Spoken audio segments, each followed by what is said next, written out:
오늘 이 시간은 명절이 갈렙의 가정처럼 될 수 있을까라는 제목으로 함께 은혜를 나누고자 합니다. 금주에 신문 기사를 하나 보니까는 10대 청소년들이 원하는 세뱃돈의 적정한 가격은 얼마일까요? 다다익선이겠죠? 10만 원이라고 합니다. 10만 원.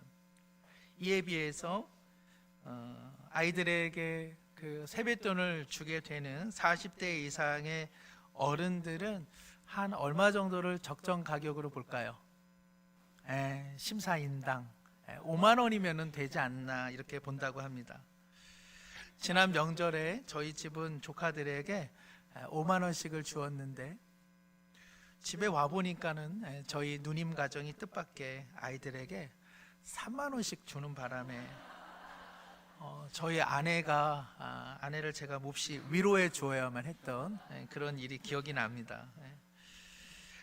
같은 명절이라도 서로 생각이 다르고 바람이 다르죠. 누군가에게 명절은 보고 싶은 사람 만나는 따스한 시간이기도 하고, 또 누군가는 아이고 또 만나야 되나 하는 잠시의 괴로움의 시간일 수도 있습니다. 누군가는 보고 싶은데 더 만날 수 없는 부재의 현실을 더욱 느끼는 외로운 날일 수도 있고요. 또 어떤 분들은 모처럼 쉬는 날, 또 어떤 분은 나는 쉬지 못하고 그렇게 더 일을 해야만 하는 아쉬운 때일 수도 있습니다. 오늘 본문은 작은 가족의 이야기인데요, 명절의 시간을 앞두고 가정에 대한 주님의 음성을 듣는 시간 되기를 원합니다. 오늘 본문에는 우리가 잘 아는 갈렙이라고 하는 인물이 나옵니다. 갈렙은 누구죠? 오래전에 가데스 바네아, 즉 출애굽한 히브리 공동체가 이제 가나안 들어가기 전에 하나님께서 정녕 나를 의심하느냐, 12명의 지파별로 정탐꾼을 선출해서 그럼 그 땅을 한번 돌아보고 오너라 이렇게 말씀하시죠. 10명의 정탐꾼들은 가나안 땅이 좋기는 한데 자칫하면 큰일 날 뻔했다, 우리의 매장지가 될 뻔했다, 차라리 애굽으로 돌아가서 노예 생활이 우리에게는 제격이다, 이렇게 불신의 보고를 올려드렸죠. 이에 비해서 오직 두 사람은 하나님께서 우리에게 축복의 땅으로 주시는 선물이다, 하나님께서 주신다면 취할 수 있는 능력도 주시는 것이다, 우리 믿음으로 걸어가자, 이런 믿음의 보고를 올려드립니다. 누구죠? 그 두 사람이 여호수아, 그리고 다른 한 사람이 갈렙이죠. 특별히 성경은요, 갈렙의 인생에 대해 이러한 총평을 내리고 있습니다. 여호수아 14장 9절에 이렇게 기록되어 있습니다. 그날에 모세가 맹세하여 이르되 내가 내 하나님 여호와께 충성하였은즉 내 발로 밟는 땅은 영원히 너와 내 자손의 기업이 되리라. 모세가 그의 삶을 마칠 쯤에 이 갈렙을 향하여 당신은 하나님 앞에 참으로 충성된 사람이었습니다, 하나님께서 당신을 복된 땅으로 인도하실 겁니다, 그렇게 축복을 합니다. 또한 성경은 갈렙이 하나님을 온전히 쫓았다라고 이야기하는데요, 여호수아 14장 14절입니다. 헤브론이 그니스 사람 여분네의 아들 갈렙의 기업이 되어 오늘까지 이르렀으니 이는 그가 이스라엘의 하나님 여호와를 어떻게 했다? 온전히 쫓았습니다. 여러분은 성경 인물 중에 이갈이라고 하는 사람에 대해서 알고 계세요? 이갈, 일을 많이 간 사람. 혹시 발디에 대해서 알고 계시나요? 발디. 그우엘이라고 하는 사람에 대해서 알고 계시나요? 왜 이 사람들을 모를까요? 이갈이라고 하는 사람은 하나님은 나의 구속자이시다, 이런 이름을 갖고 뜻을 갖고 있습니다. 발디라고 하는 사람의 그 이름의 뜻은요, 하나님은 나의 유일한 피난처가 되십니다. 그우엘이라고 하는 사람은요, 하나님만이 왕이십니다, 이런 뜻을 갖고 있습니다. 이러한 신앙적 이름을 갖고 있는 사람, 이 사람들을 왜 우리는 기억하지 못할까요? 이들은 누구냐 하면 여호수아 갈렙과 함께 12 정탐꾼으로 선발되어서 가나안으로 정탐 여행을 떠났던 사람들입니다. 그러나 그들의 이름을 우리는 기억하지 못합니다. 왜냐하면 그들이 그들의 이름다운 삶을 살지 않았기 때문에 그러하죠. 우리는 12 정탐꾼 중 오직 여호수아와 갈렙만을 기억하고 있습니다. 여호수아라고 하는 이름의 뜻은 하나님은 구원자이십니다 라는 뜻이고, 여호수아는 그의 삶을 통하여 하나님이 어떻게 이스라엘 민족과 그리고 그의 가정의 구원자가 되셨음을 나타내 주었던 것이죠. 갈렙이라고 하는 이름은 그런데 예상하지 못한 이름입니다. 이 갈렙이라고 하는 말의 뜻은 개라는 뜻을 갖고 있습니다. 개. 우리 성도님들 중에 성함에 개견자 쓰시는 분 계시던가요? 없죠. 우리는 이름에다가 개는 좋아할지언정, 또 이전에는 개를 또 삶아 드시었을지언정 개라고 하는 이름은 붙이지는 않습니다. 유대 사람들도 개를 천시했습니다. 그런데 갈렙은요, 놀랍게도 그 이름이 개와 연관되어 있습니다. 그럼에도 불구하고 우리가 갈렙의 이름을 기억하는 이유는 그가 충성스럽고 신실하기 때문에 그러하죠. 우리가 개를 종종 천시는 하지만 개가 갖고 있는 중요한 특징은 무엇이죠? 주인을 알아본다는 것이죠. 충성스럽다고 하는 것이죠. 그렇습니다. 갈렙은 충성스럽고 신실한 주님의 사람으로 한평생을 살았습니다. 그래서 그를 총평하는 다른 말, 온전히 쫓았다라고 하는 말도 그와 맥을 같이 하고 있습니다. 온전히 쫓았다라고 하는 이 말은요, 히브리어로 배가 출항하여 목적한 항구까지 항해를 한다, 그런 뜻을 갖고 있습니다. 갈렙은 그의 한 삶이, 그의 한 평생이 주님께서 원하시는 인생의 목적지를 향하여 그는 인생의 높은 파고와 풍랑을 뚫고 끝까지 항해해 나간 사람이죠. 실례로 오늘 등장하는 갈렙의 이야기는 이미 45년이 지난 85세가 된 때의 이야기입니다. 그는 가나안 땅에 입성하였지만 아직 점령하지 못한 땅들 중에 헤브론이라고 하는 이스라엘 민족이 가장 두려워하는 아낙 자손이 거주하는 그 땅을 자신이 취하겠다고 이야기하고 있는 것이죠. 모두가 고개를 절레절레 흔들면서 그 땅만은 어렵지 않겠어 라고 말하는 그때에 85세의 갈렙은 신실함으로 그 땅과 그리고 그 전쟁을 수행하게 된 것입니다.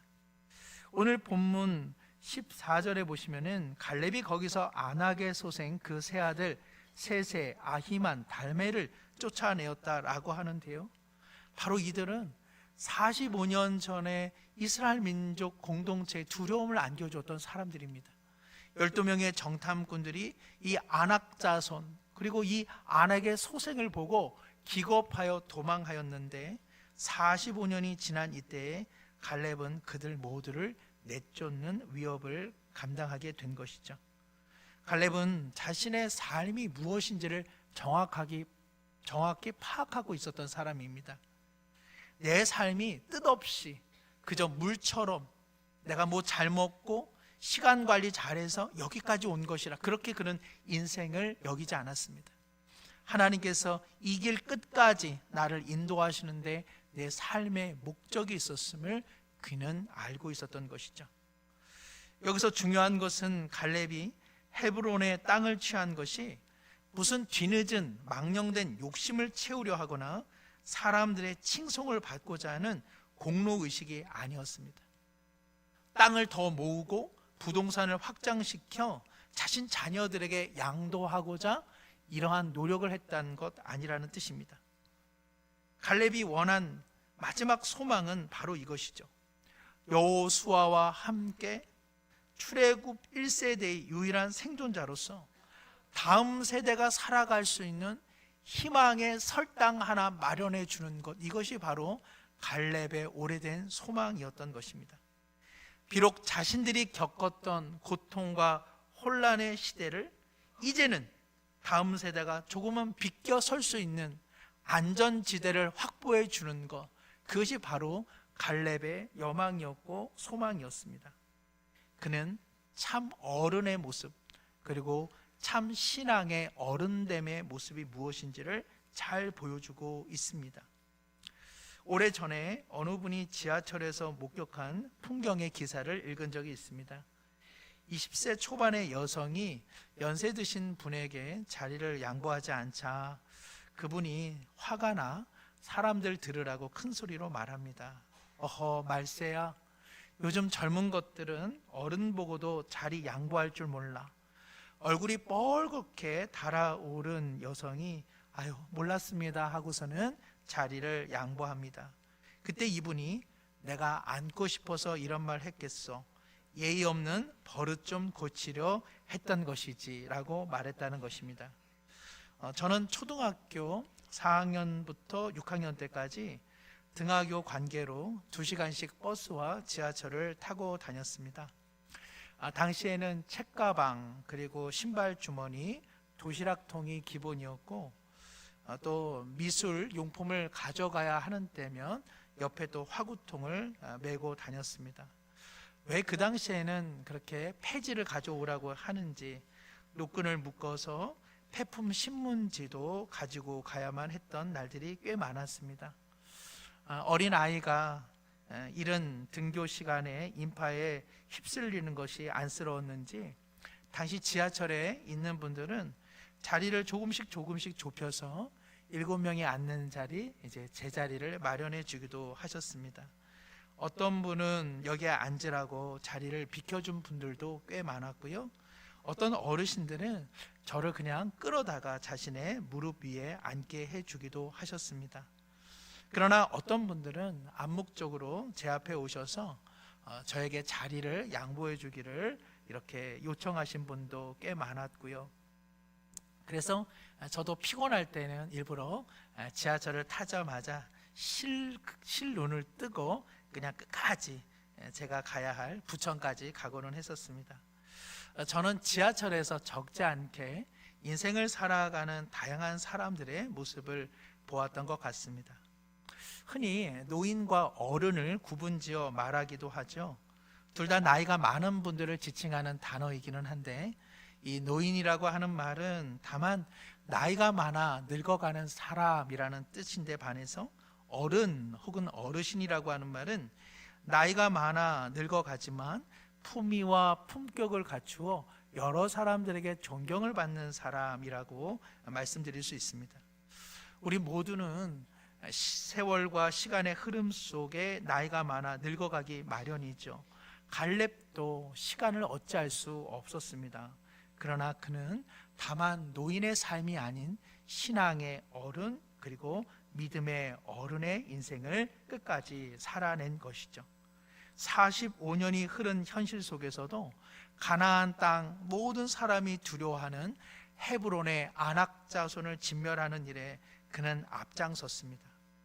그의 부와 그의 명예를 위한 일이 아니었고 앞서 말씀드린 것처럼 오직 젊은이들이 그리고 다음 세대가 보다 나은 시대 속에 살아가기를 그리고 자신들이 두려워하던 세상이 아니라 마음껏 꿈과 희망을 펼칠 수 있는 새로운 땅이 되기 위하여 그는 마지막 삶을 바친 것이죠.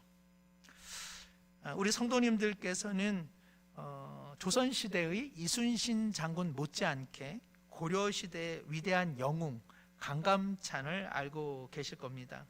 강감찬은 거란과의 전쟁에서 귀주에서 큰 대첩을 이룸으로써 고려가 무려 100년의 평화시대를 구가할 수 있는 터전을 마련한 인물입니다. 강감찬은 그 칼을 잘 쐈을까요? 강감찬은 이 무장 군인이었을까요? 실은 그렇지 않죠. 드라마 고려 거란 전쟁을 열심히 보신 분들은 아실 것 같은데요. 그는 한평생 칼 한 번 잡지 않은 문신 관료였습니다. 그가 큰 전과를 이룬 귀주 대첩은 그의 생애 처음으로 그리고 마지막으로 수행한 전쟁이었고요. 그 전쟁에 나갈 때 그의 나이가 무려 72세 1세의 할아버지였다는 사실은 참으로 놀랍습니다. 강감찬의 바람 하나는 고려가 오랑캐의 침입으로 인하여 다음 세대가 오랑캐의 지배 아래 살지 않기를 그것 하나 바라는 마음으로 그는 한평생 자기를 비운 인생이었습니다. 오늘 우리의 현실은 어떤가요? 좋은 어른, 신앙의 좋은 어른을 목말라 하고 있는 우리의 시대입니다. 앞선 세대가 땀 흘려 이룬 두 가지 기둥이 있죠. 그것은 경제 성장 그리고 민주주의라고 하는 두 기둥입니다. 그러나 오늘 그 기둥이 휘청거리고 있습니다. 숨가쁘게 살아온 지난날 경제 발전과 민주주의의 그늘 속에서 아프고 힘겨운 이들의 치유와 그리고 회복의 공동체는 교회였습니다. 그러나 작금의 현실 한국 교회는 보다 나은 역사 발전의 디딤돌이 되지 못하고 걸림돌로 이해되고 있는 가슴 아픈 현실을 우리는 직면하고 있습니다. 어느 상담가가 명절에 대해 이런 제안을 하는데 참 가슴에 와닿았습니다. 젊은이들이 어르신들을 만날 때에 그저 식사만 하고 자리를 피하지 말고 질문을 해보라는 것입니다. 무엇이 인생에 가장 기뻤고 그리고 지금 이때 무엇이 가장 아쉬운지, 지난날 삶의 고생에 대해서 어떻게 이겨내셨는지 여쭤보라는 제안입니다. 어르신들을 향해서도 그런 제안을 합니다. 너는 돈은 얼마나 버느냐? 언제 시집가고 장가갈 거냐? 언제 아기 낳을 거냐? 그런 질문 하지 마시고 무엇을 가장 고민하며 무엇을 가장 어려워하는지 귀를 기울여 보려는 제안입니다. 삶은 고생과 고민으로 둘러싸여 있죠. 누군가 나의 고생 그리고 나의 고민에 대해 가슴 깊이 들어주면 얼마나 마음이 따뜻해집니까? 생각해 보건대 어르신들의 고생스러운 지난 삶의 이야기 실은 100번도 더 들은 거지만 다시 한번 들어준다면 그것은 또한 젊은 인생의 지혜가 되지 않겠습니까? 젊은이들의 삶 막 산다, 아무 생각 없이 산다고 치부하지 말고 정말 요즘에 고민하는 건 뭐야 하고 들어준다면 내일을 향하여 그들을 우리 응원할 수 있지 않겠습니까? 사랑하는 두 사람이 결혼을 하려고 주례자를 찾아왔다고 합니다. 이 얘기 저 얘기 하다가 정치색이 한쪽은 진보, 한쪽은 보수더라는 것이죠. 그런데 그 주례자가 뭐라고 했는지 아십니까? 두 사람은 결혼하지 말고 친구로 우정 깊은 사이로 남는 게 좋겠어 라고 말을 했더라는 것입니다. 근심스러운 나라의 형편이지만 명절 기간 중에 부모와 자녀 그리고 형제와 자매 간에 그러한 이야기보다는 서로의 사적인 이야기, 서로의 안부, 서로의 고생, 서로의 고민에 마음을 귀담아 듣는 시간이 되면 좋겠습니다. 이탈리아 남자들이요, 여성들 못지않게 오래 산다고 합니다. 이탈리아 사람들, 남자들 왜 이렇게 오래 살죠? 수다를 많이 떤다고 합니다. 이탈리아 남자들이. 그리고 명분도 없고 뜻도 없고 의도도 없는 그러한 담소나 그러한 작은 이야기들을 많이 나눈다고 합니다. 그래서 이탈리아 남자들의 수명이 길다고 합니다. 우리 성도님들 중에서도 남성분들 수다 많이 하시는 분들 오래 살게 되실 겁니다. 그러니까 명절 기간 중에 보다 명분과 의도가 있는 말씀들을 마시고 작은 이야기들, 그러한 이야기들로 함께 대화를 나눈다면 우리의 명절은 좀 더 복되지 않겠습니까? 갈렙은 이제 자신의 삶이 다하는 이때에 한 가지 남은 과업을 다시 한번 수행합니다. 그것은 헤브론에 이어 기랏 세벨로 알려진 드빌이라고 하는 땅을 점령하는 일에 자신이 할 수 없는 한계에 직면하게 된 것이죠. 떠날 때를 아는 사람은 아름답다, 그의 뒷모습은 아름답다는 이야기가 있습니다. 갈렙은 더 이상 자신의 힘을 과시하지 않습니다. 그는 다음 세대에게 그들이 해야 할 일에 대해 이야기하면서 기랏 세벨을 점령하는 일에는 다음 세대가 해야 될 터인데 내 이를 위하여 자신의 소중한 딸 악사를 아내로 맞이하게 하겠다라고 이야기합니다. 자신의 딸을 전쟁에서 승리한 영웅에게 그러한 답례품으로 자신의 딸을 안겨주겠다. 오늘의 관점에서는 전혀 통용될 수 없는 것이죠. 혹여나 이 본문을 정말 적용하시고자 오늘 자신의 삶에 이렇게 사위를 모집하시는 분은 없으시기를 바랍니다. 다만 당시에는 땅이라고 하는 것이 그 지파별로 분배되고 지파 안에서 보존되어야 했습니다. 그래서 갈렙과 같은 지파의 조카 온니엘이 이 전쟁을 수행하게 되고, 그리고 그 결과 악사라고 하는 그 딸을 아내로 맞이하게 되는 것이죠. 이제 그들은 네게브라고 하는 이제 그런 황무한 땅으로 이동하게 됩니다. 그렇게 생각해 보게 되는 거예요. 왜 사랑하는 딸 악사와 그리고 전쟁의 영웅 이 온니엘을 떠나 보내면서 왜 갈렙은 이 네게브라고 하는 황무한 땅으로 보내게 될까? 이렇게 출가하면서 악사가 그래서 아버지에게 이렇게 요청을 합니다. 오늘 본문 15장 18절 19절인데 우리 함께 읽겠습니다. 악사가 출가할 때 그에게 청하여 자기 아버지에게 밭을 구하자 하고 나귀에서 내림에 갈렙이 그에게 묻되 내가 무엇을 원하느냐 하니 이르되 내게 복을 주소서. 아버지께서 나를 네겝 땅으로 보내시오니 샘물도 내게 주소서 하매 갈렙이 윗샘과 아랫샘을 그에게 주었더라. 아멘. 이 딸 악사는 아버지가 보내는 네게브라고 하는 땅이 척박한 땅인 것을 잘 알고 있었습니다. 여기는 농업할 수 있는 땅이 아니라 목축지를 구하여 그리고 목축을 해야 되는 땅, 그래서 물이 상당히 필요한 땅이었던 것이죠. 그래서 아버지에게 샘물의 소유권을 요청합니다. 그리고 이를 표현하되 내게 복을 주소서 하고 요청을 하고, 아버지 갈렙은 기꺼이 윗샘과 아랫샘을 주는 것이죠. 산다라고 하는 것은 척박한 땅을 일구는 것이죠. 척박한 땅을 일구는 일은 참으로 고되고 그리고 사연이 많을 수밖에 없습니다. 그런 의미로 보면 갈렙은 사랑하는 딸 악사와 온니엘을 보내면서 좀 더 나은 땅으로, 비옥하고 기름진 땅으로 보낼 수는 없었을까요?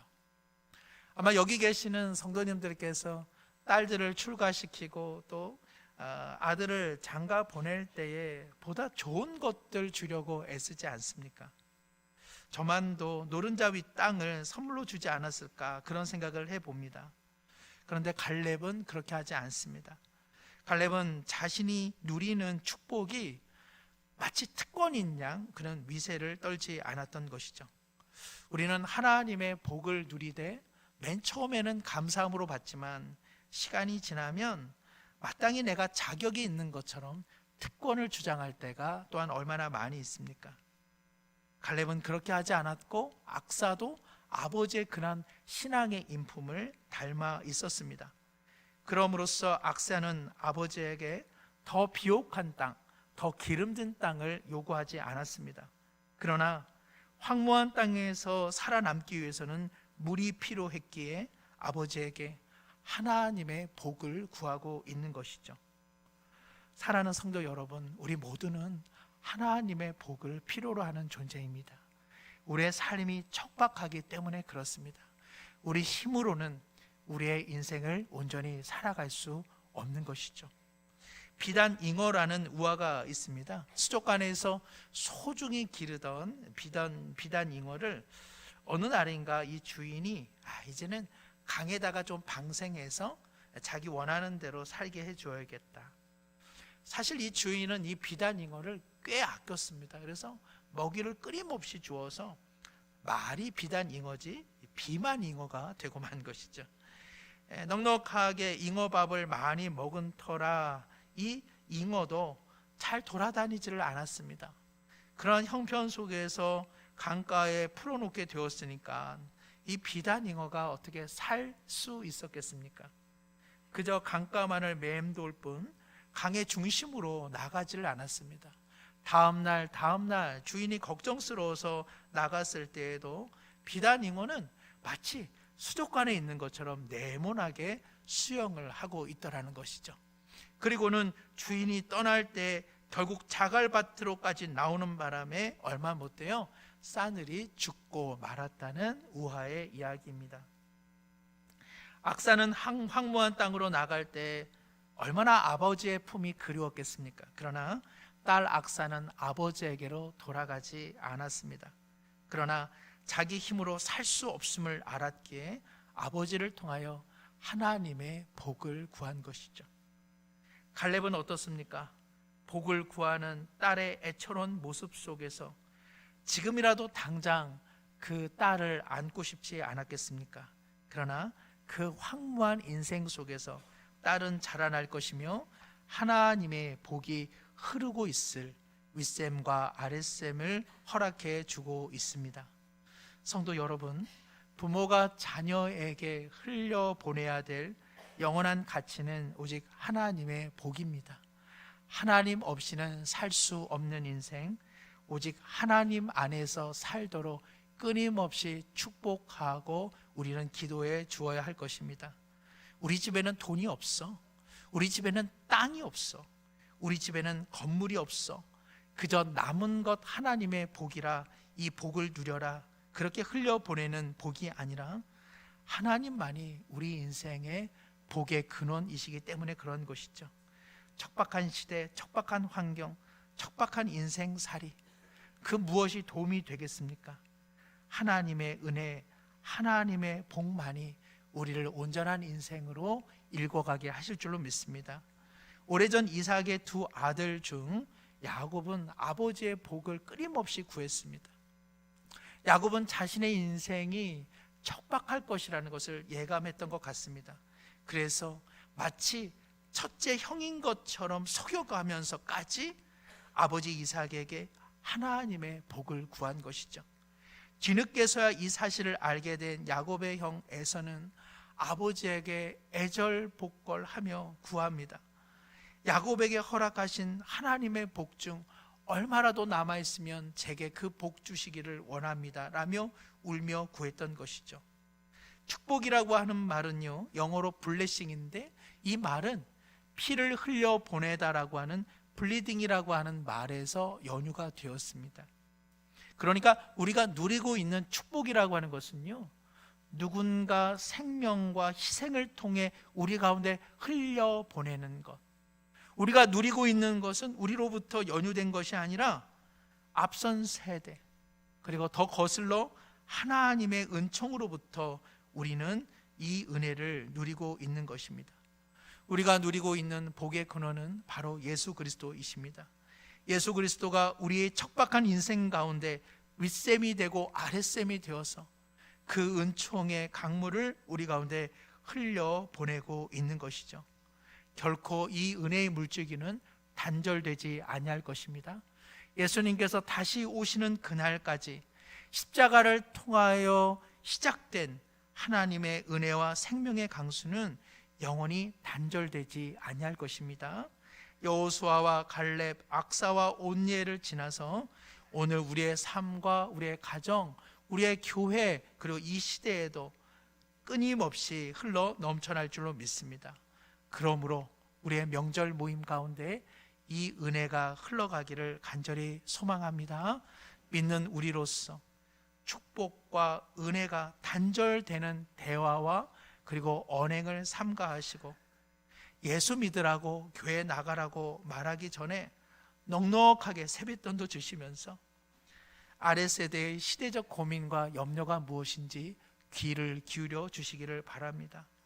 또한 젊은 세대는 앞선 윗세대가 어떻게 고생하였고 어떻게 희생하였으며 어떠한 고생스러운 삶을 살아오셨는지 귀를 기울여 주시기를 바라는 것입니다. 앞선 세대는 다음 세대가 보다 건강하고 희망 가득한 시대가 되도록 걸림돌을 제하여 준다면 앞으로의 우리의 앞날은 얼마나 더 아름답겠습니까?